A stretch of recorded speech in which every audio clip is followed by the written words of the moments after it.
Bonjour à tous, merci de nous rejoindre ce soir pour cette première édition du Robot Show. Donc je suis accompagné de Alf, de Kamikaze et de Nesnes. Alors je vous laisse vous présenter. Alf, vas-y. Alors bonjour à tous, donc moi Alpha Robaz, je suis un membre de l'équipe Goldorak, qui est une équipe qui existe déjà depuis au moins 10 ans, c'est une équipe assez ancienne, et je m'occupe dans l'équipe principalement de tout ce qui va toucher à la mécanique et de l'électronique, donc c'est mes principaux champs de compétences, et avant d'être chez Goldorak, j'étais dans une équipe qui s'appelait Icyborg, de l'école d'ingénieurs ECE Paris. Magnifique, Alf. On passe à Kamikaze. Bonsoir à tous, je m'appelle Kamikaze, je suis membre de Evolutech, l'association de robotique du groupe Ionis. Je fais un peu de tout, je fais électronique, mécanique ou informatique, et je suis aussi responsable du barbecue à la Coupe de France. Voilà. À toi, Hades. Dont on profite tous les ans.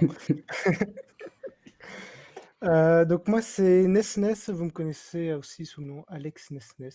Le pseudo change un petit peu, ça dépend des circonstances. Je live aussi comme Alf et Kamikaze des fois sur Twitch sur le thème de la coupe de robotique. Donc moi à la base je viens d'une école d'ingénieur et c'est là-dedans que j'ai connu la coupe de robotique, donc l'INSA de Rouen. Je suis spécialisé en informatique et après l'école j'ai continué à participer à la coupe du coup avec des amis et même une équipe que j'ai trouvée cette année qui voulait bien m'accueillir. Super, merci. Et donc du coup, je vais me présenter aussi. Donc moi, c'est Arthur. Donc en fait, moi, je suis bénévole Planète Science. Ça, on en reparlera tout à l'heure, mais je précise bien parce que c'est important. Je suis également ancien participant de la coupe et comme Ness a parlé de l'INSA, je suis obligé de dire que j'étais dans l'équipe de l'UTC. Donc j'étais plutôt électronique à l'époque, même si aujourd'hui je fais quand même pas mal d'informatique.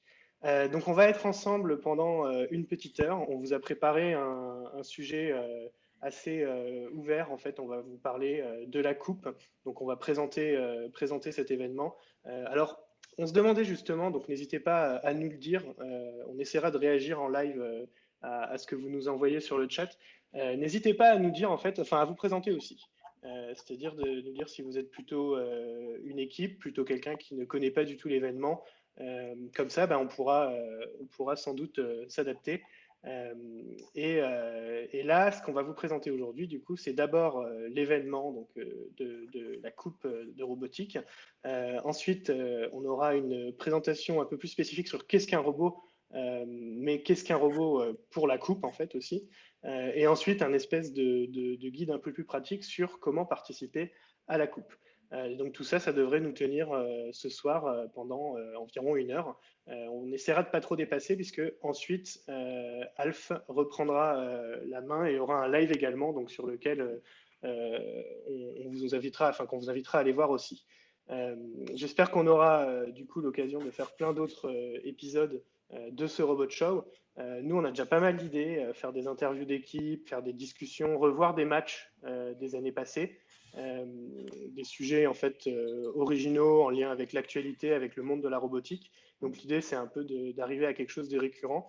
Mais n'hésitez pas voilà, à nous envoyer des présentations, à nous dire ce qui vous intéresserait dans l'émission. Nous, on le lira en tout cas avec beaucoup d'attention et on partagera tout ce qui nous est envoyé sur les réseaux sociaux également pour créer un peu une communauté autour de ce Robot Show. Alors, sans plus attendre, on va commencer avec la première partie, qui est une présentation de la coupe. Du coup, Nesnes, je te laisse la main. Donc moi, je vais vous présenter ce que c'est que la coupe de robotique. Alors, si vous êtes là, vous en avez sûrement déjà entendu parler, ou tout du moins, vous êtes intéressé par savoir ce que c'est. Je vois que le chat est déjà très actif.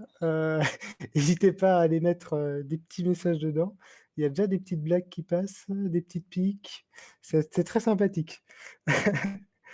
Donc sur la présentation de la coupe en elle-même, je vais vous montrer un petit peu deux, trois visuels, deux, trois choses qui a trait à la coupe. Donc c'est un événement qui a plus de 20 ans maintenant et qui est organisé par l'association Planète Science. donc avec laquelle on fait le stream aujourd'hui. Et le but de Planète Science, c'est justement d'initier les jeunes à de multiples thématiques qui ont un rapport avec le milieu scientifique. Donc la robotique en est un, mais on a aussi l'espace, l'écologie et bien d'autres. On vous parlera de l'association un peu plus tard. Donc comment ça se déroule une coupe de robotique? Eh ben, tout d'abord, en septembre, au même moment que la rentrée des classes, il y a un règlement qui est donné aux équipes dans lequel il y a toutes les informations sur comment va se dérouler le concours, quelles sont les règles de cette année. Et les équipes commencent à brainstormer et surtout à faire des retours sur ce règlement. Une fois que les retours ont été envoyés à Planète Science, le règlement est modifié pour que tous les petits fignolages, les petits réglages soient appliqués et le règlement officiel est publié. Et les équipes peuvent commencer la vraie réalisation des robots, commencer à faire de la conception, des prototypes, et même commencer à discuter sur des plateformes comme le forum ou le Discord et partager leur avancement et les premiers tests qu'elles réalisent. Après, on va faire un gros bond en avant. Il y a toute la période de développement. On va arriver avril-mai de l'année après, du coup. Et là, c'est la coupe de robotique en elle-même. Donc, les équipes vont arriver à peu près le mercredi. Et ça va durer jusqu'au samedi où les équipes vont s'homologuer, faire des matchs qualificatifs pour marquer un maximum de points, accéder aux phases finales. Donc, c'est un concours. Et comment ça va se dérouler? On va avoir un terrain qui est celui que vous voyez à l'écran pour cette année, par exemple. Et de part et d'autre du terrain, il va y avoir une équipe qui va poser 1 ou 2 robots sur la table. Et ces robots vont devoir réaliser des tâches en totale autonomie, sans qu'ils soient contrôlés à distance, pour marquer un maximum de points. Et chose très importante, ils n'ont pas le droit de rentrer en collision. Ce n'est pas un combat de robots, même si c'est très sympa les combats de robots. Ici, on ne se tape pas dessus. Et donc, chaque année, on génère un nouveau règlement. Donc ça, c'est celui de cette année qui est Sail the World. Et on a aussi les règlements des anciennes années, comme ici Atom Factory, Robo Cities. Tous les ans, il y a des variations sur les objets qui sont sur la table, le visuel de la table, les règles. Et les robots vont manipuler différents objets, devoir les apporter à d'autres endroits pour marquer des points de différentes façons. C'est un long discours, mais rien ne vaut une bonne vidéo. Là, je vais vous montrer un match phase finale de la Coupe de robotique. Donc, c'était sur le règlement Robo Cities.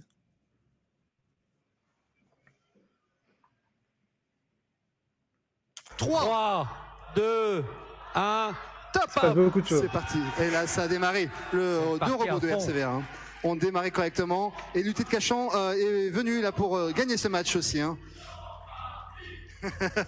Ils sont très contents, le public, de voir ce robot de RCVA démarrer pour cette petite finale. Ça a revu complètement le classement. Attention, les deux abeilles ont explosé, c'est correct. En tout cas, les ballons ont explosé grâce aux abeilles qui ont butiné.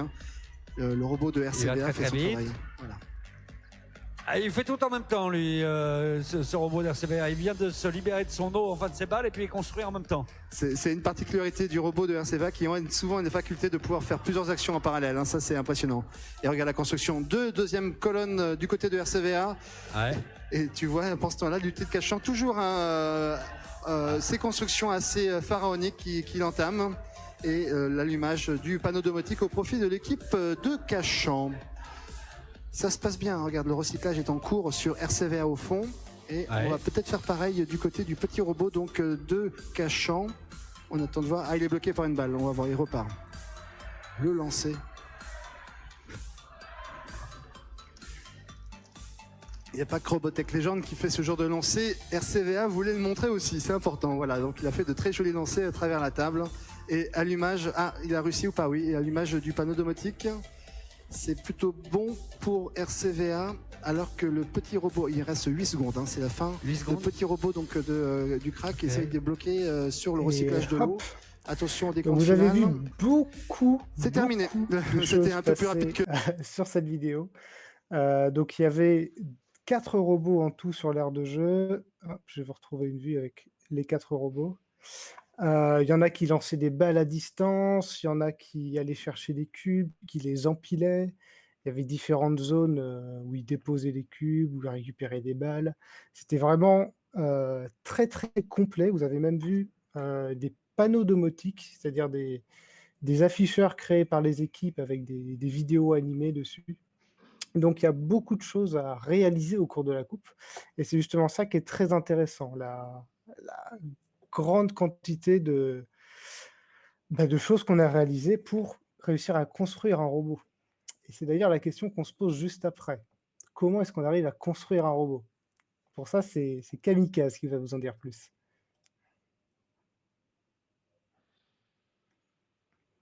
Alors, si vous avez des questions, toujours n'hésitez pas dans le chat. Je vois qu'il y en a qui sont pas mal actifs, notamment Barbatronic qui est toujours là et qui suit toute cette communauté de streamers là, qui fait partie des streamers. Alors, j'espère que cette vidéo, en tout cas, ça vous a plu. N'hésitez pas à nous faire les retours. Et Kamikaze, du coup, tu peux attaquer sur la partie sur les robots. C'est parti. Je vais essayer de donner une explication assez claire. Si vous avez des questions, n'hésitez pas, ou des points où je suis allé un peu trop vite. Je vais partir en bas. Qu'est-ce qu'un robot au niveau concept, et je vais aller jusqu'à l'explication de qu'est-ce qu'on a à la coupe et en quoi les robots de la coupe correspondent à ce qu'on pourrait voir dans l'industrie ou dans les autres domaines, dans les autres secteurs qu'on peut avoir professionnellement ou même public. Du coup, déjà de base, qu'est-ce qu'un robot? D'après Wikipédia, c'est un dispositif mécatronique, donc ça veut dire un dispositif avec de l'électronique, de la mécanique et de l'informatique, qui a pour but de, on va dire, reproduire une tâche souvent humaine. On s'en sert, ils ont pour mission souvent de soit remplacer une tâche trop difficile pour un humain, de type de la manutention dans des usines, ou alors pour intervenir dans des lieux qui sont inaccessibles pour l'humain, donc par exemple les fonds des océans, les incendies, qu'est-ce qu'on peut retrouver? Pas beaucoup de domaines. Et du coup, on retrouve pas mal de choses dans les robots. La base du robot, c'est sa structure mécanique. C'est donc une structure qui peut être fixe ou mouvante, ça dépend du robot. Cette structure elle va comporter des actionneurs, donc des éléments pour faire effectuer des actions, donc interagir avec son environnement, donc une pince, une ventouse pour attraper des choses, ce genre de choses.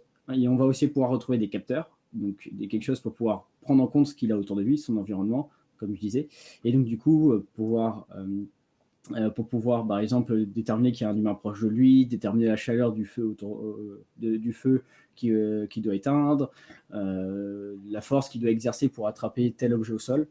Et donc, du coup, on a autour de l'électronique et de l'informatique pour pouvoir faire fonctionner le tout ensemble et en autonomie plus ou moins relative. Donc, on peut avoir des robots qui sont autonomes juste au sens où ils sont contrôlés à distance, et des robots qui sont entièrement autonomes, où là, on va avoir une intelligence qui va prendre des décisions toute seule, et agir d'elle-même pour effectuer ses actions, etc. Et du coup, s'il faut, parce que certains robots en ont besoin, une source d'énergie embarquée. Ouais. Oui, c'est un. Parce que bon, en plus, oui, merci. Tout ce qui est électrique, rien ne bouge sans une pile ou une prise électrique pas loin. Donc, voilà. Pas que des robots électriques. C'est une constance quand même. Donc, ce qu'on peut voir, c'est juste pour finir sur ça, un robot industriel, par exemple, est dans une usine, donc il est branché sur le secteur. Un robot, par exemple, qui va intervenir dans les incendies, il va avoir sa propre source d'énergie parce que c'est compliqué de tendre un câble de 100 mètres pour intervenir dans un incendie. Voilà. Du coup, qu'est-ce qui fait qu'un robot à la coupe, enfin, qu'est-ce qui fait que ce qu'on fait à la coupe peut être appelé robot? C'est qu'on retrouve beaucoup de ces éléments que j'ai évoqués. Déjà, on a donc une structure mécanique avec des actionneurs et de quoi faire une base roulante pour que le robot puisse se déplacer. Donc, tout le monde a des moteurs et des roues pour pouvoir faire en sorte que le robot puisse traverser la table, aller chercher des éléments. On a tous des actionneurs pour attraper les éléments de jeu. Donc, comme on a vu sur les vidéos, les cubes. L'année dernière, par exemple, c'était des palets de hockey. Cette année, c'est des verres. Et donc, du coup, c'est quelque chose qui va beaucoup varier entre les années. Et derrière, on a aussi des capteurs. Comme l'a dit Ness, on n'a pas le droit, ce n'est pas un combat de robot, on n'a pas le droit d'aller dégommer le robot adverse. Du coup, il faut des capteurs pour savoir où ils sont, pour pouvoir les contourner et éviter toute collision lors des matchs. On a aussi des capteurs pour déterminer, par exemple, la couleur d'un élément ou voir si on a attrapé un élément de jeu, voilà, beaucoup de choses. Et ensuite, on a donc une base électronique informatique pour faire tourner le robot en autonomie, parce que les robots sont 100% autonomes, il n'y a pas de télécommande. Et donc, c'est ce qui rend la tâche un peu plus difficile que juste avoir une télécommande, puisque le robot doit évoluer pendant 100 secondes, temps qui varie selon les règlements, donc il va devoir évoluer tout seul, il va devoir prendre en compte l'état de la table, aller chercher les éléments de jeu, marquer ses points et faire attention à ne pas dégommer les autres robots. Et donc, du coup, la coupe est un vecteur vers des connaissances qui seront très utiles pour ceux qui veulent faire de la robotique plus tard, puisqu'on aborde à peu près tous les sujets qu'on pourrait voir, qui sont utilisés plus tard. Donc, on a le déplacement de robots, la conception et la réalisation de la mécanique, l'utilisation de capteurs, l'automatisation, l'intelligence artificielle. Est-ce que j'ai oublié d'autres choses? Non. La conception électronique. Voilà. Et donc, du coup, à la coupe, on retrouve plusieurs types de robots. On retrouve donc les robots qu'on a vus avant, c'est les robots classiques, c'est des robots avec 2 roues et pas mal d'actionneurs, un peu en forme de rectangle carré qu'on va beaucoup voir. On a des robots un peu plus... Ah oui, il y a quelque chose. Là, il y a 4 roues, là, justement. Ouais, ah oui, voilà. On avait Désolé, mauvaise image. Désolé, Ness. Et du coup, les suivants, c'est les robots fun, genre Voilà. celui-là. Et donc, du coup, et après, on retrouve des robots un peu plus fun. Donc, ça, c'est le robot de l'équipe Gobob Senpai qui a pour but juste de faire un robot qui répond au cahier des charges, mais qui apporte une touche de créativité. Et donc là, ils ont fait un transpalette pour transporter les déchets radioactifs de l'année dernière. Et donc, du coup, on a ce genre de robot. On a aussi des robots holonomes, c'est à la photo. Ouais. Qui sont une variante plutôt intéressante, où l'idée, c'est d'utiliser des roues donc, de type holonome qui permettent de pouvoir faire des mouvements dans tous les sens. Et donc, du coup, avec 3 roues, le robot peut effectuer, enfin, 3 roues et 3 moteurs, le robot peut se déplacer. Élévateur à fourche. Ah, merci Roger, c'est un élévateur à fourche. Je n'ai pas le bon auteur. J'ai appelé ça un transpalette. Au moins comme ça on décore. Mais donc du coup, les holonomes permettent de pouvoir avoir une plus grande liberté de mouvement sur la table et donc de pouvoir atteindre des endroits plutôt inaccessibles aux robots à 2 roues sans devoir faire 10 000 créneaux. Voilà. Je pense que j'ai fait un peu le tour et maintenant, juste le dernier point. Comment sont designés les robots à la coupe comment une équipe design son robot à la coupe et derrière le fait participer. Le cahier des charges est entièrement donné dans le règlement, donc il y a pas mal de contraintes de type taille, qui est la plus grosse contrainte, de source d'énergie, évitement, donc le robot doit pouvoir contourner les adversaires, le type les actions, les contraintes des actions, les façons de marquer les points, etc. Et donc derrière, quand on vient à la coupe, avant de pouvoir participer au match, il faut s'homologuer. Étape très redoutée de toutes les équipes, puisqu'il faut prouver que le robot remplit à 100% les cahiers des charges donnés par pleine licence, avec des arbitres qui Cherche la petite bête. Qui cherchent la petite bête, on va dire, qui sont censés... Qui respectent le règlement, quoi. Qui respectent le règlement et qui sont impartials avant tout. Il n'y a pas de corruption à la coupe, en tout cas pas de cas flagrant. À part quelques histoires de bonbons qui passent sous la table. Ouais. Je crois qu'il y a beaucoup d'histoires de bonbons à la coupe. Mais vu que l'arbitrage dynamique n'est pas autorisé, les plaintes sur les bonbons ne sont pas recevables. Voilà. Et du coup, je pense avoir fait un peu le tour du sujet. Donc du coup, si vous avez des questions, n'hésitez pas. Ness, tu peux... Voilà, ouais. Merci, c'est à votre tour. Donc du coup, voilà par exemple un autre robot, celui de Goldorak, qui est le robot de l'année dernière aussi, le petit robot de Alf. Ouais, le petit robot de l'année dernière. Donc du coup, Alf, si tu veux le présenter rapidement. Je ne vais pas forcément présenter particulièrement celui-là, mais c'est juste pour mettre en avant le fait que selon les équipes, comme vous l'avez vu, il y a des robots fun, il y a des robots qui sont juste avec le nécessaire pour pouvoir s'homologuer, il y a des robots qui vont essayer d'être performants, il y a des robots qui vont chercher à être esthétiques sans aller dans le fun.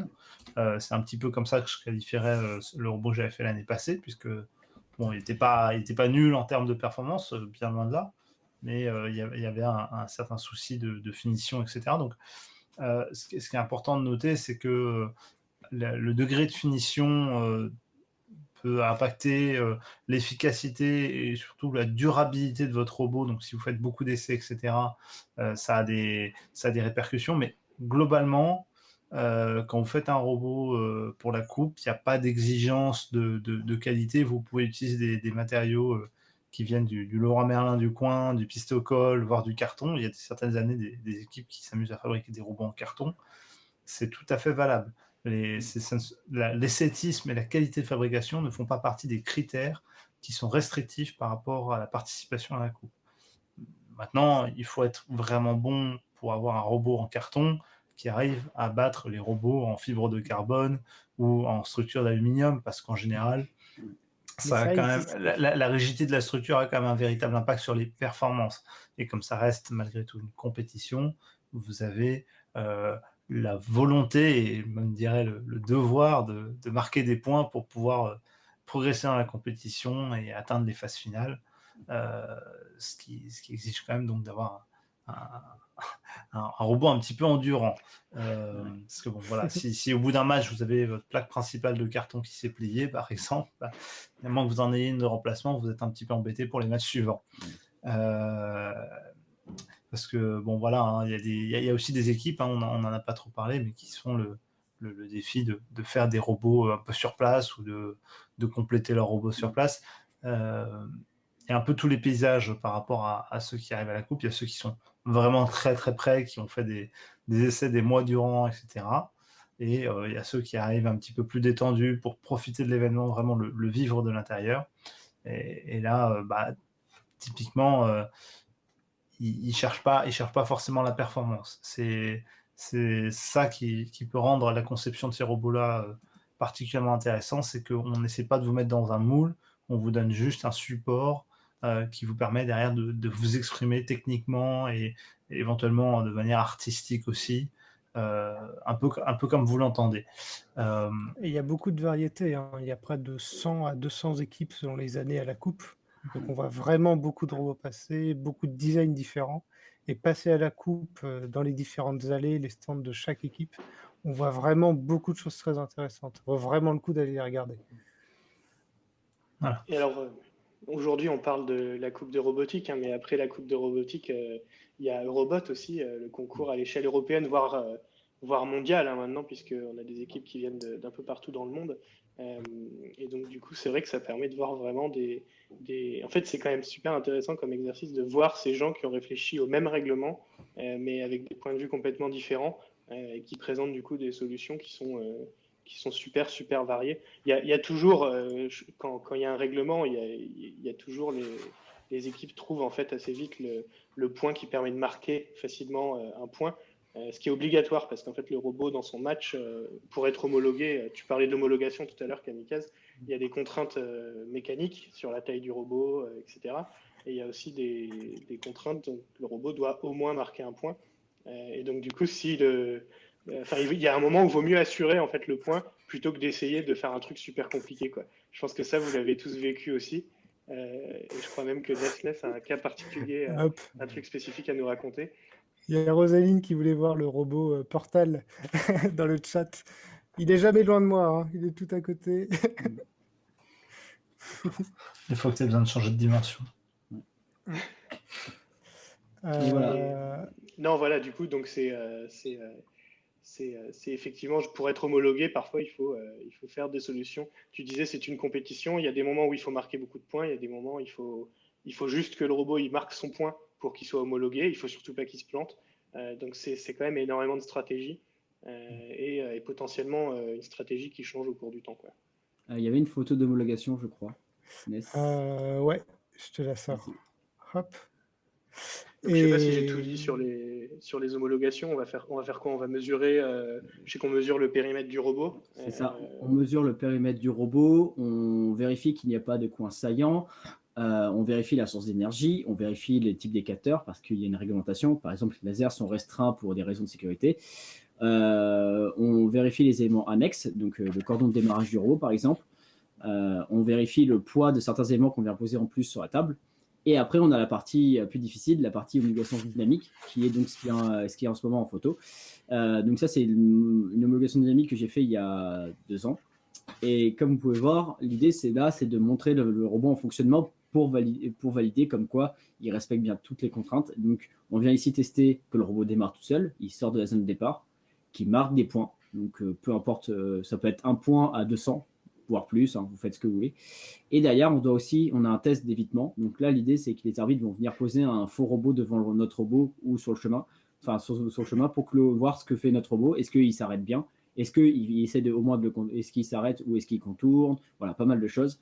Et c'est la phase la plus difficile puisque, comme on l'a dit, comme c'est connu, l'informatique plante toujours au moment voulu. C'est le fameux. Pourquoi ce serait que l'informatique? Ouais, c'est souvent le code. Ça peut arriver que ce soit la pourquoi. mécanique. Ça arrive que ce soit en la débat. mécanique. Ça arrive que des robots perdent des pièces en homologation. Ça arrive que l'électronique crame en homologation. Mais souvent, c'est le code qui pose problème ou le câblage. Et donc, du coup, partie très redoutée de beaucoup d'équipes. On voit des files d'attente de gens qui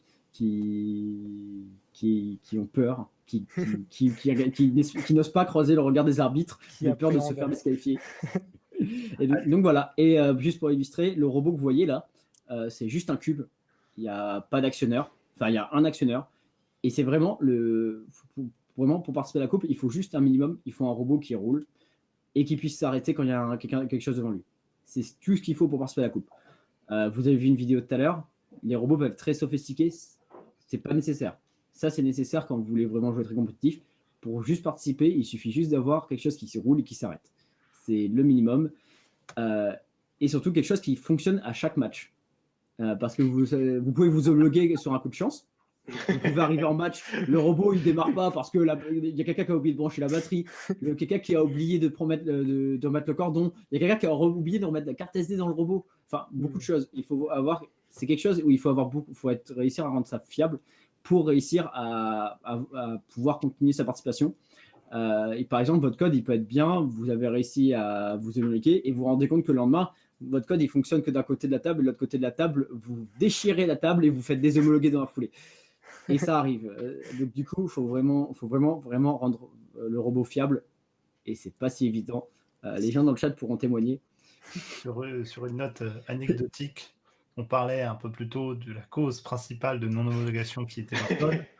En tant que mécanicien et électronicien, je me dois de défoncer mes catégories respectives, puisque effectivement, j'ai déjà vécu des cas où la mécanique était en cause. Typiquement la roue qui se dessert au moment de démarrer. Encore plus amusant quand c'est en match d'ailleurs. Ou bien évidemment la panne électronique avec tantôt un fusible qui va sauter en début de match suite à un blocage, accélération trop forte, le fusible saute. Ou vous pouvez avoir aussi par exemple Turag en 2013 qui fait une touchette avec un Turag qui est une équipe allemande, hein, donc dans le cadre de Robot, comme on l'évoquait un peu plus tôt, qui fait une petite touchette avec un autre robot, échange de potentiel électrique, redémarrage d'un des encodeurs, donc un capteur qui mesure la distance parcourue sur une roue du robot, donc remise à zéro de cet encodeur, ça met complètement le bazar dans le programme qui gère la propulsion du robot, et le robot qui part en toupie et qui termine son match dans le décor.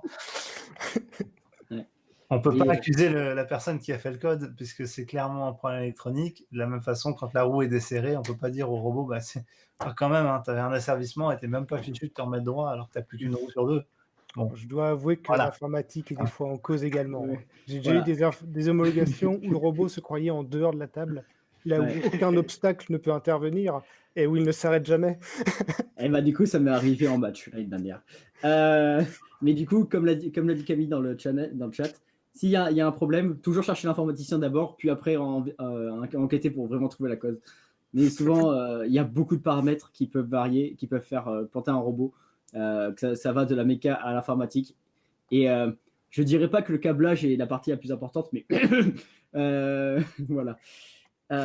Du coup, je pense qu'on a fait le tour. Si vous avez des questions, c'est peut-être le moment. Et surtout, si dans le chat, vous faites déjà partie d'une équipe ou d'une école, vous avez envie de participer à la coupe, n'hésitez pas à lâcher des noms d'équipes, des noms d'écoles, pour qu'on voit un petit peu d'où vous venez. Aussi. Ouais. C'est très instructif. Bien évidemment. Alors, si vous voulez continuer à discuter avec nous, on parlait aussi du Discord tout à l'heure. On vous mettra le lien dans la description de la vidéo. On ne l'a pas encore fait parce qu'on n'a pas eu le temps au début, mais on la rajoutera à la fin. Ça y sera. On a Rosaline dans le chat, c'est la spécialiste du postage de liens. Allez Camille, on sait que tu peux. Le lien d'invitation vers le Discord, c'est quand même une demande très, très précise. Et du coup, sur le Discord, vous avez plein d'équipes qui participent à la coupe, qui postent des mises à jour de leurs robots dans des channels respectifs. Et il y a aussi des channels vocaux où on peut échanger directement sur des technologies qu'on a mis en place, des capteurs qu'on voulait tester. Il y a plein de choses. Donc, le Discord, n'hésitez pas. Vous n'êtes pas obligé d'intervenir très souvent dans le Discord, mais il y a plein de choses à l'intérieur, même des informations que vous pouvez récupérer, des questions si vous avez un bug. Donc, vraiment, c'est l'endroit à être si vous voulez participer à tout ce qui se passe autour de la coupe.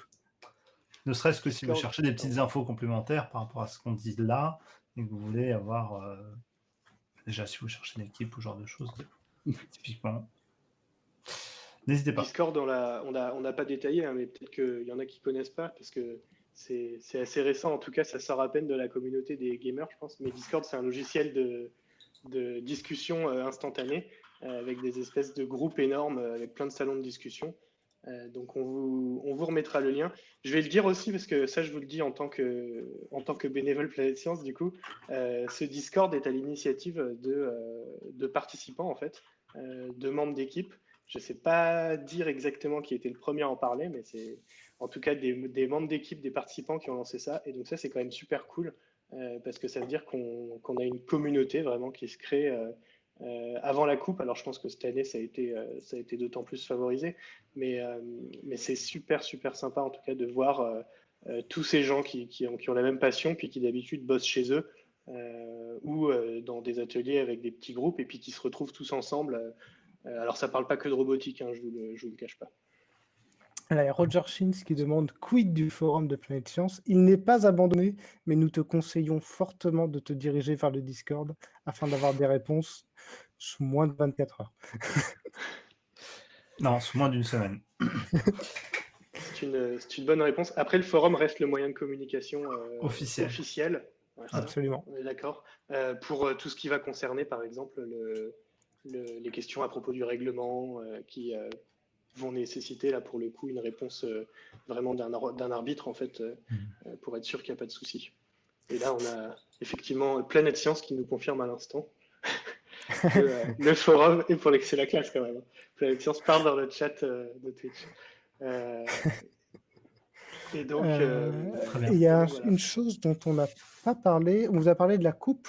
On vous a parlé de robots, donc qui sont plutôt à destination d'élèves ingénieurs, enfin au-dessus de 18 ans à peu près, même si on peut commencer un peu avant. Mais il y a un autre concours qui est réservé aux plus jeunes, qui est justement la coupe junior. Et là, les robots, ils sont complètement... en France. Voilà, le trophée de la robotique. Et là, les robots, ils sont téléguidés. Donc, pas besoin de se compliquer la vie à essayer de rendre des trucs automatiques, faire de la programmation. Non, non. Donc là, on a souvent un accompagnant qui va aider les plus jeunes à développer un robot relativement simple. Et les jeunes vont les contrôler à la main, à côté de la table, pour essayer de réaliser les actions. Et c'est exactement le même règlement que pour la coupe. Donc, c'est une super façon pour initier des jeunes au milieu de la robotique, par exemple. Et en parlant de participer, on va justement évoquer comment participer à la coupe. Donc là, on va plutôt donner la parole à Alf, qui va vous expliquer tout ça. Très bien.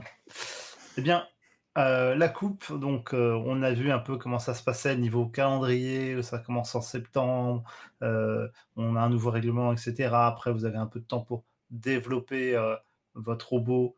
Et puis arrive entre guillemets le grand jour, il faut se rendre à la coupe, etc. On va rentrer un petit peu plus en détail dans ce processus-là et puis surtout parler de ce qui se passe sur place avec deux points de vue. Le premier point de vue qui va être plus le point de vue participant que je vais entre guillemets défendre ou détailler. Et puis Arthur nous parlera un petit peu plus de l'aspect bénévole puisque la science c'est une association et elle est mue par un vivier de bénévoles, tous plus intenses les uns que les autres. Donc ça, je je laisserai évoquer un peu, même si j'ai un peu touché aussi, je l'évoquerai. Je crois qu'on a tous été... on a tous été un peu des deux côtés de du, comment on dit, pas de la vitre, mais du miroir. Toujours est-il que en termes de participation, déjà, qui peut y participer? J'entends pas physiquement, mais dans quel cadre vous pouvez participer? Donc, il y a beaucoup d'équipes à la Coupe qui viennent parce qu'elles font partie d'une école et que le projet de construire un robot pour participer à la Coupe de France de robotique s'intègre en fait dans leur cursus scolaire, notamment beaucoup dans les écoles d'ingénieurs, mais aussi dans les écoles un peu d'informatique et puis même dans des BEP, hein, je crois, il y en a. Des GU2I, je sais plus. On a vraiment Il y a un peu de tout en fait, hein, puisque le principe c'est on est des étudiants, on cherche à apprendre, on a un projet à réaliser, et ce projet, on choisit que ce soit le robot ou on nous propose que ce soit le robot. Les IUT, merci Valentin Bénard. Et donc, ces personnes-là, elles vont être suivies en général par le professeur encadrant. Elles vont potentiellement avoir une structure sous forme d'une association au sein de leur école. Ou si c'est pas une association, en tout cas, ça va être le groupe de travail qui va être en général répété d'une année sur l'autre. Maintenant, si dans votre école, vous n'avez pas encore de structure qui fait le robot et que ça vous intéresse et que vous trouvez des personnes qui ont envie avec vous de se lancer dans ce projet, n'hésitez pas à en parler à votre staff administratif, à vos encadrants et à vos responsables de projet, parce que voilà, ça peut être un bon point pour démarrer.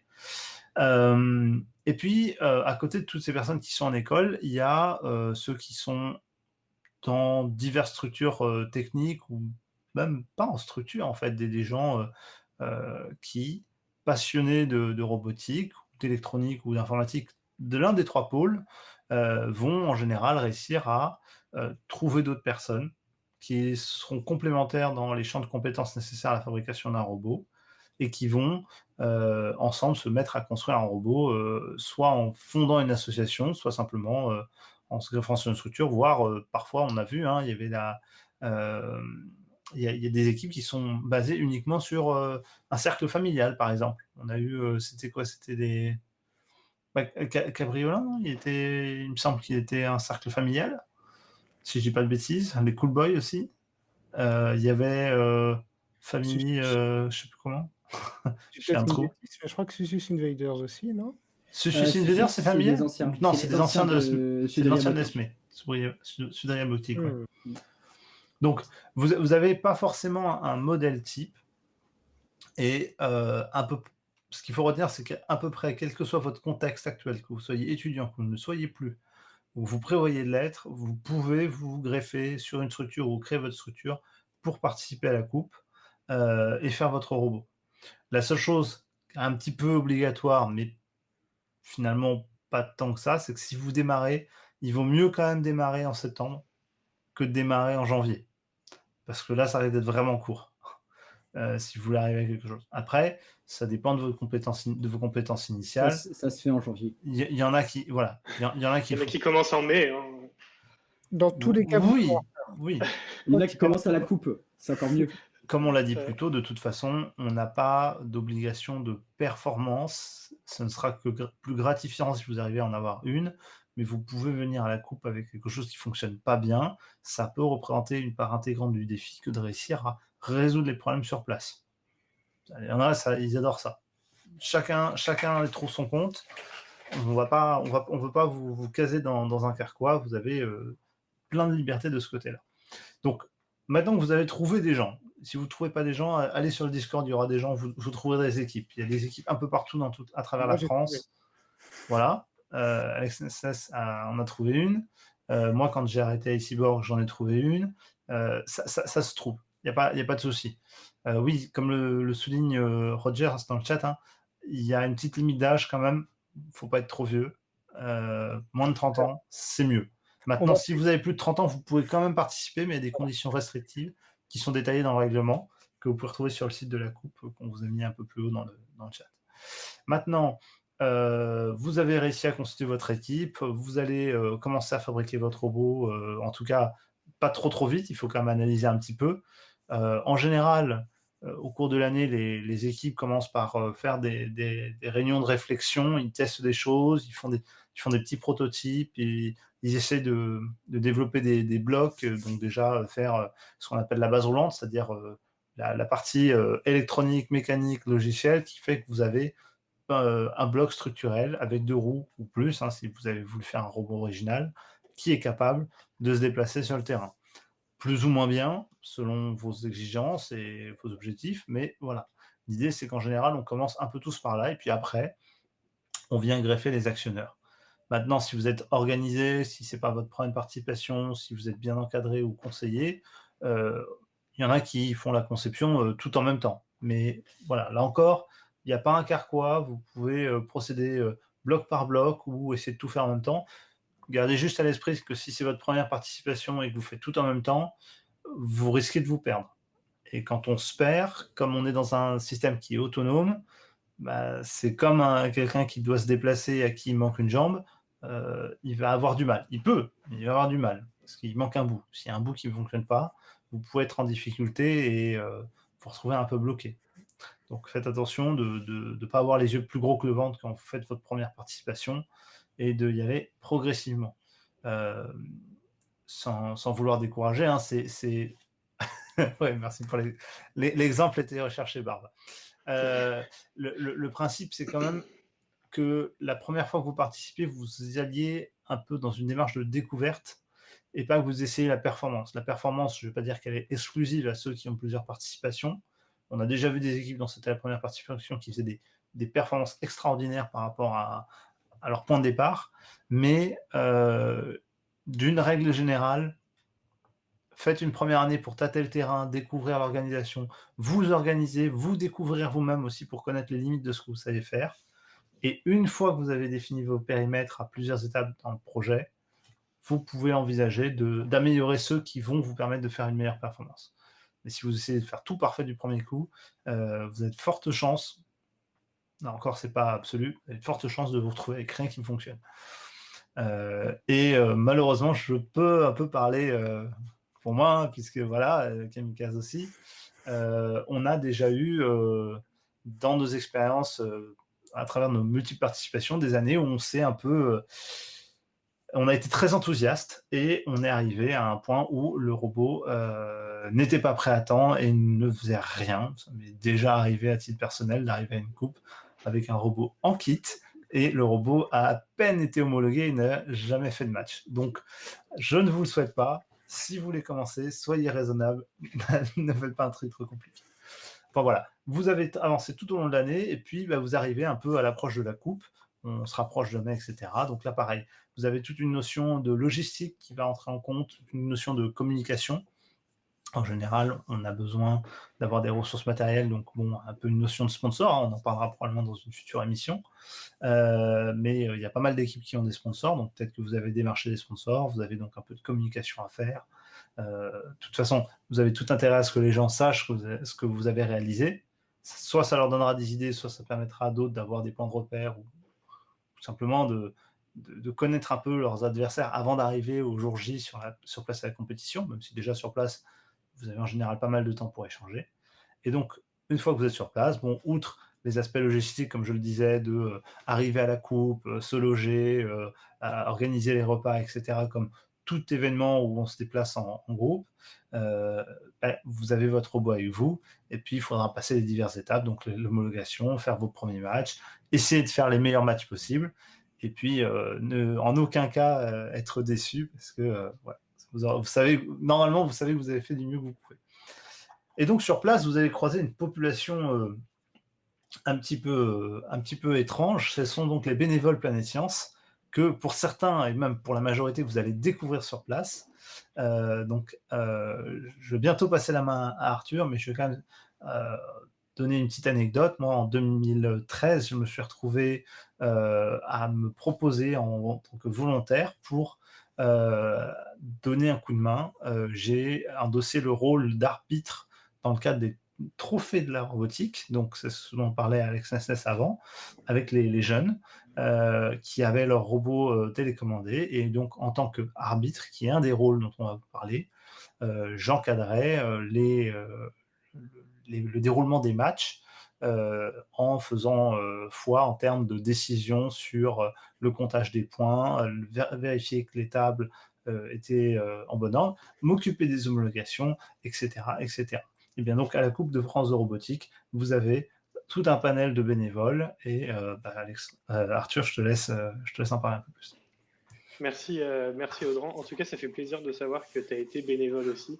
J'allais te demander justement, mais tu as tout répondu à ce que tu avais fait comme parcours en fait à la Coupe. Et c'est super intéressant aussi, je trouve, que tu aies été à la fois participant à la Coupe et ensuite que tu sois redevenu bénévole sur les trophées, parce que c'est assez rare d'avoir des gens qui bougent comme ça entre les différents événements. Donc ça, en tout cas, c'est chouette. Et n'hésitez pas, si vous ne connaissez pas, je pense qu'il y a beaucoup de gens à la Coupe qui ne connaissent pas les trophées. On met aussi en place des web TV sur ces événements-là. N'hésitez pas à aller chercher sur YouTube des archives en fait de matchs. Et vous verrez à quoi ça ressemble un robot philo-guidé que quelqu'un va piloter en fait. Et c'est marrant parce que c'est avec tout le match. Donc on se dit, mais c'est beaucoup plus facile. Il n'y a pas d'informatique, mais en fait c'est pas du tout facile. Non plus, quoi. Bref, du coup, je vais parler des bénévoles. Les bénévoles, effectivement, il y a tout un tas de postes, dont les arbitres. Les gens qui s'occupent de l'accueil, vous avez pu les voir tout à l'heure dans les images. Vous aviez des images d'équipes qui arrivent au niveau de l'événement. Et donc, quand les équipes arrivent sur place, elles s'inscrivent, elles vont avoir des questions tout le long. C'est un événement qui regroupe 150 personnes, pas 150 personnes, 150 équipes qui peuvent avoir de 1, 2, 3, 4, 5, 6... pas mal de monde en fait, de personnes par équipe, ce qui fait qu'on accueille quand même pas mal de monde. Et là en plus sur cette photo on a Barbatronic, je crois. Je peux parler de lui parce que je pense que la moitié des messages dans le chat c'est lui. Donc si vous vous reconnaissez bien, il est dans la photo. Donc des bénévoles sur l'accueil, des bénévoles sur la buvette qui servent à boire et à manger au sein de l'événement, des bénévoles sur la communication. Alors ça, c'est super important. C'est l'équipe justement dans laquelle je suis cette année. Donc on s'occupe non seulement de mettre en place des petites vidéos avant l'événement, des petits lives, mais aussi de faire toute la communication sur Facebook, sur Twitter, sur Instagram depuis quelques semaines. Si vous ne l'avez pas encore, vous pouvez chercher Coupe de robotique. C'est Coupe robotique le pseudo. Sur Instagram, je pense qu'on vous mettra le lien dans la description aussi. On a des gens qui s'occupent du jury, des gens qui s'occupent de la scène, très important aussi, c'est-à-dire que les matchs vont s'enchaîner en fait sur les tables pendant l'événement. Et il faut qu'à chaque début de match, les tables soient revenues à l'état initial. C'est super important parce que sinon ça peut donner lieu à des litiges pas possibles. Donc il faut bien être sûr que ces tables soient toujours en bon état, que les couleurs ne changent pas, que les éléments soient au bon endroit, qu'on tire au sort et qu'on mette en place les éléments comme ils ont été tirés au sort. Donc il y a beaucoup de travail aussi. Donc voilà, tout un tas de bénévoles. On vous mettra, si c'est quelque chose qui vous intéresse, on mettra le lien en fait toujours dans la description, parce qu'on a une page sur le site de la Coupe de robotique sur lequel vous pouvez voir les fiches de poste et puis directement vous inscrire en dessous. Donc perdez pas de temps si vous allez dessus, inscrivez-vous dans la foulée. Franchement, bon, c'est une expérience inédite hein, de participer à organiser un événement comme ça. C'est du coup, c'est un gros événement et c'est quand même super sympa d'y participer en tant que bénévole.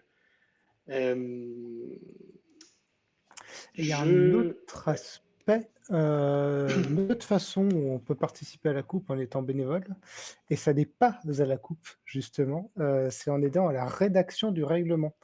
Vu que chaque année, le règlement change, on en produit un nouveau, et ben, faut réussir à imaginer une nouvelle thématique, des nouvelles actions, des éléments à manipuler. Et c'est quelque chose qu'on peut assez facilement, auquel on peut facilement accéder en fait, parce que Planète Science envoie une offre de participation vers le début d'année à chaque fois, qui est ouvert à tous, qu'on participe ou pas à la coupe. Et en fait, au cours des réunions qu'on va avoir pour réussir à écrire ce règlement, on va vraiment avoir des réflexions sur quels thèmes n'ont pas encore été abordés, qu'est-ce qui serait sympa de faire faire au robot, par exemple, quel élément on aimerait voir manipuler, de quelle façon. Et autour de ça, on va vraiment faire un brainstorming, des prototypes, on va échanger sur créer un nouveau règlement qu'on va avoir, l'honneur de présenter, du coup à la rentrée en septembre et c'est ce règlement-là qui, recevra le feedback des équipes avant qu'il devienne, le règlement officiel. Et autour de la table, il y a Audran qui a déjà participé, je crois, il y a Kamikaze également, et moi-même qui ai déjà participé à la rédaction du règlement. Je fais mal de gens. Et on s'amuse beaucoup durant cette rédaction.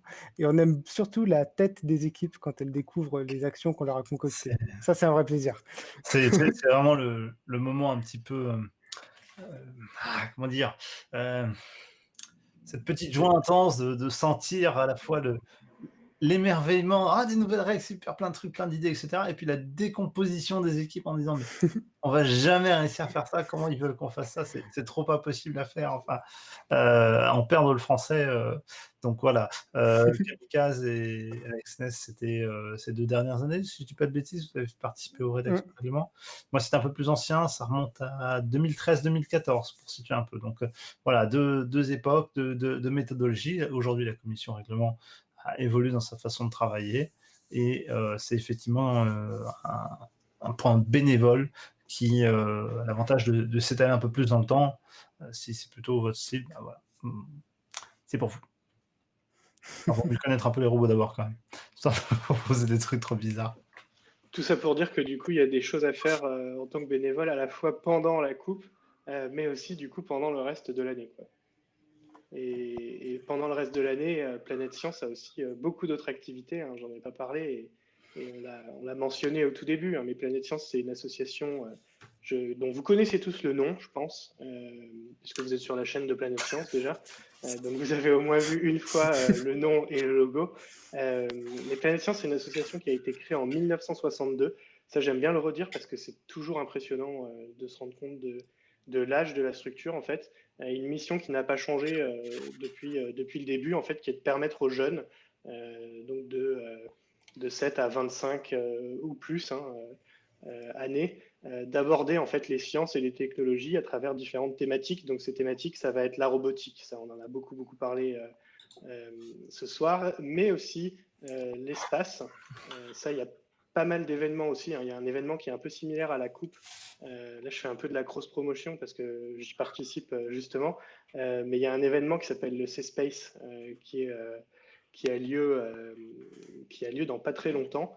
Donc, n'hésitez pas à vous renseigner là-dessus aussi avec des jeunes qui lancent des fusées et non pas des robots.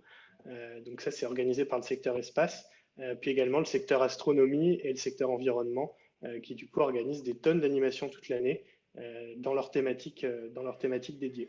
Donc Planète Science, c'est effectivement l'organisateur de cette Coupe de France de robotique qui est co-organisée avec, vous avez vu leur logo en bas, donc c'est vraiment un co-organisateur, Orion, qui en fait nous accueille depuis 4 ans à La Roche-sur-Yon, au Parc Expo des Oudéry. Donc c'est un co-organisateur depuis 4 ans, ce qui est très important parce que ça nous permet quand même d'avoir un lieu pour faire ces matchs. Puis ça n'a pas été une année facile sur la logistique, mais je trouve que c'est quand même super sympa qu'on arrive à avoir une nouvelle date pour pouvoir faire un concours en octobre cette année, quoi. Et clairement, Planète Science, c'est assez impressionnant tout ce qu'ils arrivent à réaliser, hein. Ils sont en partenariat avec le CNES pour réussir à faire des lancements de fusées. C'est juste incroyable. Il y a des équipes qui sortent d'école, qui fabriquent des fusées et qui les lancent depuis un site militaire. Enfin, c'est absolument incroyable. Ils trouvent des partenariats. Vu que c'est une vieille association, entre guillemets, elle a réussi à avoir plein d'accès et plein de partenariats qui permettent vraiment de faire des choses assez impressionnantes. Il y a même des concours, dont un qui s'est déroulé il n'y a pas très longtemps, de drones, où là, on va avoir des drones qui vont devoir évoluer en espace confiné pour réussir à identifier où se situent des personnes blessées, certains objets, fournir des informations à des équipes de secours. Enfin, c'est vraiment plein de choses. Ils font des ateliers avec des jeunes en partenariat avec la Cité des Sciences ou même directement avec certaines écoles qui le demandent, pour justement apprendre à fabriquer un embryon de robot initié à un petit peu d'écologie, à de l'espace, comment fonctionne un satellite, à plein de choses. Et vous pouvez d'ailleurs aller sur leur site Planète Science et vous allez voir tout leur programme, toutes les choses qui se passent autour de cette association, les différentes thématiques qui sont abordées. Et pour le coup, il y a vraiment de quoi faire, quoi. Vous pouvez trouver votre bonheur. C'est un peu compliqué de tout résumer dans le temps qu'on a, mais effectivement, n'hésitez pas à suivre Planète Science ou les différents événements sur les réseaux sociaux. Comme ça, vous aurez nos prochains lives. On fait de plus en plus des lives sur les différents événements. Je ne sais pas si on a d'autres points à voir du coup sur ça. Bah, On arrive bientôt au bout du temps.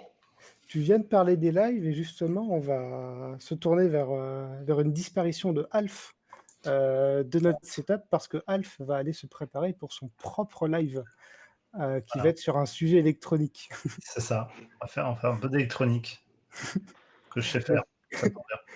Donc on peut te dire salut Alf et on va Salut à faire tous. un raid juste À après, bientôt dans Bonne soirée. dans 3 dans quelques minutes, minutes. le temps de À la prochaine. Merci à vous. Salut Alf. Ouais, donc Et Alf du nous coup, quitte ouais. parce qu'il doit aller se préparer. Ouais. Et du coup, nous, on va pouvoir clôturer tranquillement ce premier live. On vous mettra aussi dans la description un petit calendrier sur lequel vous avez les heures des lives qui normalement c'est plutôt récurrent en fait, ce que vous avez prévu pour les lives. Il y a déjà Barbatronic qui fait minimum un live par semaine, souvent le dimanche soir. Ça va peut-être changer au lundi, mais pour l'instant, c'est au dimanche soir. Il y a Kamikaze qui fait aussi au moins un live par semaine.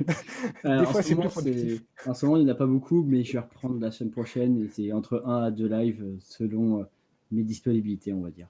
Et moi, j'en fais au moins un par an. Donc ne vous en faites pas, il y a du contenu. Un par mois au moins. Maintenant qu'il y a le robot show, on essaiera de se voir plus souvent tous ensemble. Et d'ailleurs, si vous avez des idées de sujets qu'on pourrait aborder pendant le robot show, des choses que vous avez envie de partager, ou même si vous avez envie d'intervenir, on pourra vous inviter pour faire des interviews, par exemple. N'hésitez pas dans les commentaires, dans le chat, dans le Discord, à venir intervenir pour qu'on puisse s'organiser des choses comme ça. Je crois que quoi qu'il se passe, dans tous les cas, vous arriverez à nous contacter parce qu'on est sur pas mal de réseaux, soit individuellement, soit pour les événements Planète Science, soit pour Planète Science directement. Donc n'hésitez pas à envoyer vos messages. Dans tous les cas, ça nous parviendra. Et puis on vous répondra, on vous invitera, on invitera des équipes. L'idée, c'est de continuer à faire grandir ce live. Absolument. Du coup, Tout à fait. merci à tous. Merci Vous à avez des NFS. questions? C'est peut-être le moment. Est-ce que vous avez des questions dans le chat? Ah oui, et donc Barba, comme précise Barba, oui, de son live est donc demain soir à 22h. N'hésitez pas à aller voir. C'est très sympa ce qu'il fait. Je vois que Alf a réussi à lancer son live. C'est vrai, c'est pas Il mal. a été Ouais, très rapide. Ah, il y a Roger Il va qui lui propose. falloir, Il y a Roger qui propose qu'on fasse un live avec des arbitres pour parler un peu de leur boulot, C'est du travail d'arbitre à la coupe. très bonne C'est idée. effectivement une bonne idée, oui, ça serait intéressant d'inviter un arbitre. On parle souvent des équipes parce qu'on en Ouais. est plus proche, mais Il n'y a, en pas effet, que des les équipes. arbitres, c'est très intéressant. Surtout que, par exemple, avec Kamikaze, on est en train d'écrire le règlement, Tout à fait. Pour le 2022. prochain règlement. Et du coup, le retour des arbitres, c'est aussi quelque chose d'important parce qu'on se rend compte qu'on définit des règles et les arbitres aussi font une tête au moment de la présentation parce Ouais. qu'ils vont se rendre compte de ce qu'ils vont devoir Ouais. vérifier, refaire à Ouais. chaque match. Effectivement. Alors, on a des arbitres dans la commission. On a quelques personnes qui ont été arbitres, soit qui le sont. Donc, du coup, on ne fait pas non plus ça dans notre coin et on lâche quelque chose d'impossible. Mais il faut quand même pouvoir prendre en compte les retours. On rajoute des nouvelles choses chaque année et il faut voir si ces nouvelles choses sont vraiment fiables à la coupe, si elles sont utilisables en match et qu'elles ne posent pas de problème, ou est-ce qu'il faut des modifications ou la suppression quand c'est vraiment inutilisable. Et surtout, il faut rendre le travail des arbitres simple. Ce qu'il faut se dire, c'est que à la coupe, toute la journée, on a plusieurs séries de matchs. Donc une série de matchs, on fait passer toutes les équipes homologuées, ça fait environ 140 équipes, ça fait 70 matchs à faire dans un créneau de 2 heures. Un match, ça dure 100 secondes. Il y a 3 minutes de préparation aussi à côté. Donc, du coup, ça fait 4 minutes, même s'il y a beaucoup de tables, ça prend beaucoup de temps et on ne peut pas se permettre d'avoir un grand retard là-dessus. Donc, il faut pouvoir permettre aux arbitres de pouvoir réagir rapidement et de pouvoir passer d'un match à l'autre sans trop de difficultés, sans devoir refaire toute la table. C'est qui est déjà arrivé par le passé. Et j'ai Guillaume à la régie qui vient de me proposer quelque chose, de vous montrer un petit peu comment ça se passe, par exemple pour le règlement de cette année, au sein de la commission règlement, comment est-ce qu'on s'est organisé. Donc là, je vais vous mettre un petit truc sur l'écran, qui est le Trello, ce sur quoi on s'organise pour réaliser il va spoiler. un règlement de la coupe. Mais t'en fais pas, c'est celui de cette année. Cette année, ouais. Donc si je misclique, vous serez spoilé, mais je ne miscliquerai pas. Il y a intérêt. Et du coup, vous avez une petite vue de comment on s'organise. Alors, faut se dire, ça prend beaucoup de temps. Déjà, il y a l'idée de qu'est-ce qu'on pourrait faire comme thème. C'est pas si évident de trouver un thème abordable qui soit à la fois parlant pour ceux qui font la Coupe de France, donc des élèves ingénieurs, ou des enfants, parce qu'il y a les trophées de la robotique aussi. Il faut aussi qu'on pense aux actions qui vont autour, les histoires qu'on va raconter, parce que le but du règlement, c'est aussi de raconter une histoire. Et qu'est-ce qu'on va pouvoir apporter, qu'est-ce qu'on va pouvoir apprendre aux jeunes. Par exemple, sur le Save the World, ce qu'on a essayé d'apporter, c'est qu'il y ait des règles de navigation, comment ça se passe dans le milieu maritime. Par exemple, une des actions, c'est de utiliser le code des drapeaux maritimes pour afficher un message à la fin d'un match avec son robot. Et donc, du coup, chaque année, on va avoir ce genre de réflexion. Et il y a aussi la partie de test où on doit vérifier que ce qu'on essaie de faire est faisable, réalisable par les équipes et par les planètes sciences pour pouvoir le proposer à la coupe. Donc, fabrication des éléments de jeu et test ou fabrication de la table. Voilà. Et je crois que j'ai fait le tour sur à peu près le règlement. Et il y a aussi la partie rédaction du magnifique règlement en français et en anglais, puisqu'il y a aussi les équipes internationales et aussi en russe, puisqu'il y a beaucoup d'équipes russes aussi. Maintenant, ça, c'est une nouveauté de cette année. Ouais. On va peut-être faire le russe. Mais on n'est pas tous très habiles en russe. Du coup, voilà. on va s'aider de quelqu'un. Du coup, la commission du règlement, c'est une tâche qui prend beaucoup de temps. Ça fait maintenant 3 mois. Ça fait depuis avant le début du confinement, je crois. Si je ne me trompe pas. Et on a une réunion toutes les semaines pour avancer sur le sujet, prendre des décisions. Et on n'est pas encore arrivé au stade où on peut proposer un règlement. On a encore beaucoup à faire. On commence par juste balancer des idées de thèmes. Des idées de trucs qu'on pourrait faire. Et on regarde quel thème suscite le plus d'idées d'action, par exemple. C'est Da en russe. On va être devant le thème de la navigation et on va balancer « Ah, mais ce serait super que les robots aillent dans une zone de mouillage, hissent des pavillons, ils aillent chercher des bouées. » Et c'est autour de ça qu'on crée les différentes actions. Ouais. Et c'est aussi là où on essaie de mettre les nouveautés, comme le socle, le petit chapeau qui est au-dessus des robots avec un tag haricot, ouais. Pour développer un peu la vision, la roue de sélection. On a eu l'idée du phare aussi. Et après, on fait des choses un peu plus poussées, comme des analyses avec des logiciels assez avancés sur est-ce qu'on a bien un équilibrage qui va fonctionner pour toutes les équipes? Est-ce que les points, on les a bien décidés? Est-ce qu'on s'est organisé comme il faut? Est-ce qu'il y a suffisamment d'actions pour que les robots ne soient pas bloqués dans un coin de la table? Il y a vraiment plein de choses à prendre en compte et il ne faut surtout pas hésiter à vouloir faire partie de la commission parce qu'on a vraiment... On a besoin d'aide. Plus on est nombreux et plus on fera des choses. Plus le règlement sera qualificatif. Pas qualificatif, qualitatif. Merci. Il y a Barbara qui nous signale que Alpha attend le raid. Donc, du coup, il va falloir finir pour pouvoir lancer le raid parce qu'il va attendre pendant longtemps. Arthur, je pense qu'on peut lancer une conclusion. Allez, une petite conclusion. Allez. On va pouvoir lancer la petite conclusion. J'aime bien la question de Rosaline là, qui va pouvoir m'aider à conclure. Mais la question, c'est quel est le sujet et la date de la prochaine émission? Alors, la date, l'objectif qu'on s'est donné, c'est de faire ça une fois par mois. Voilà, je l'ai dit. Écoutez, je ne sais pas si on arrivera à tenir ce rythme-là, mais en tout cas, ce serait vraiment chouette. Pour le sujet, on attend vos retours. On a quelques idées, mais nous, on a envie d'avoir vos idées. Donc, merci à ceux qui en ont déjà donné. On s'est un peu adapté pendant l'émission aussi. Et on vous annoncera tout ça sur les réseaux. Donc, pour avoir l'info, il y a une seule solution. Il faut nous suivre sur les réseaux Facebook, Twitter, Instagram, Twitch même si vous voulez une notification. Et puis, comme ça, on se retrouvera dans un mois pour la prochaine émission. Merci Nesnes, merci Kamikaze, merci Alf, je ne pense pas qu'ils nous entendent, mais merci quand même. Et merci à vous tous de nous avoir suivis.